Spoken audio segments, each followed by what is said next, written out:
and goes here. Now here I can sweep and make my 2 points and I'm ready to pass out. Again, step, slide my grips to his sleeve, pushing him away, grabbing his sleeve here, switch. Okay, look at the drill, switch. I was here, switch, switch and grabbing here.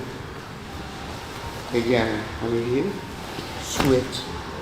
Okay, let's start here. I don't need to put him after I link to this position. Guys, start here, step, now, and using the pendulum. When he fall, he bring me up. Okay, can start here, grabbing his knee and switch. You guys can do this drill too.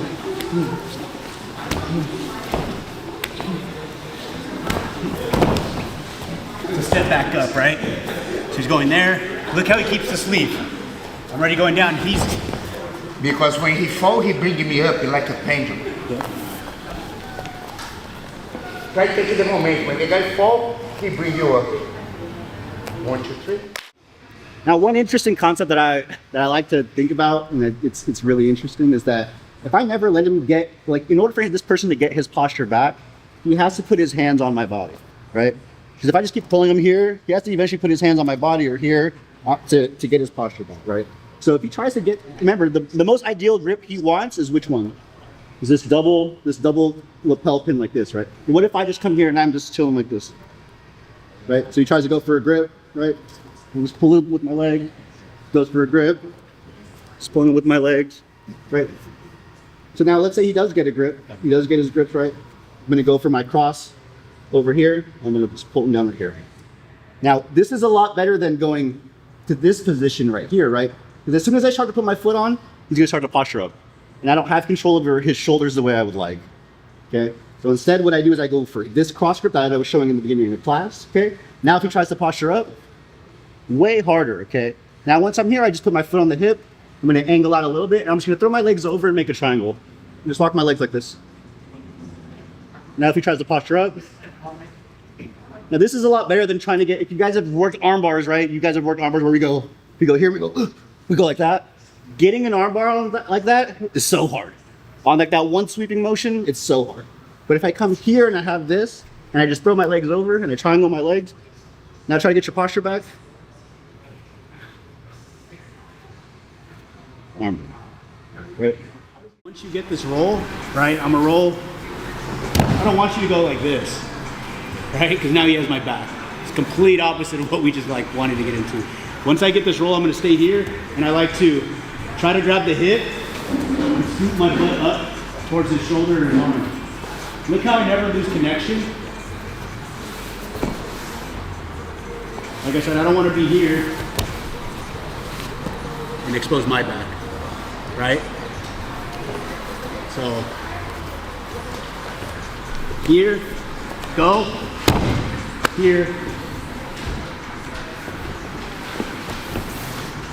I'm always connected, all right? So that's for the defense. Trying to get, if someone has a really good turtle, it's very frustrating to try to get their back, right? Because his elbows are gonna be tucked in, and I'm not gonna be able to get my arm in, get my knee in, or anything like that.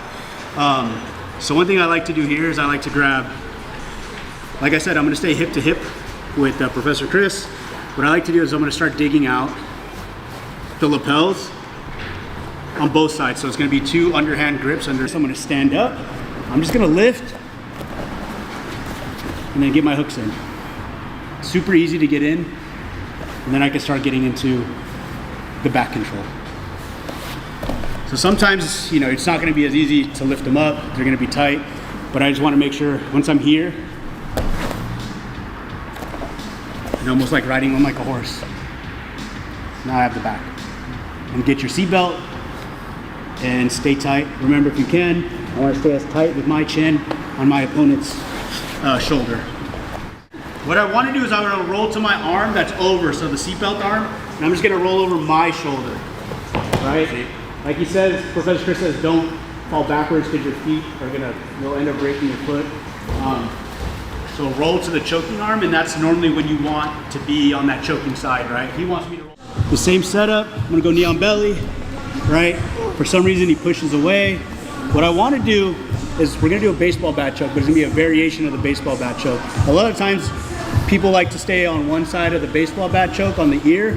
What we're gonna do is we're gonna go all the way across, and then now we can set up for the baseball bat choke and then finish from knee on belly, right? And it's just gonna be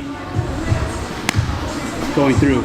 So the biggest thing is, like I said, a lot of people try to stay on one side and make it look like a baseball. What I wanna do is I wanna feed, because now I don't have to worry about getting all the way inside of the lapel. I can start from here and start from like even this side of the lapel. Then I can finish from knee on belly. And say for some reason, I'm here and I can't finish, he starts to push on my knee, no problem. I trap the arm.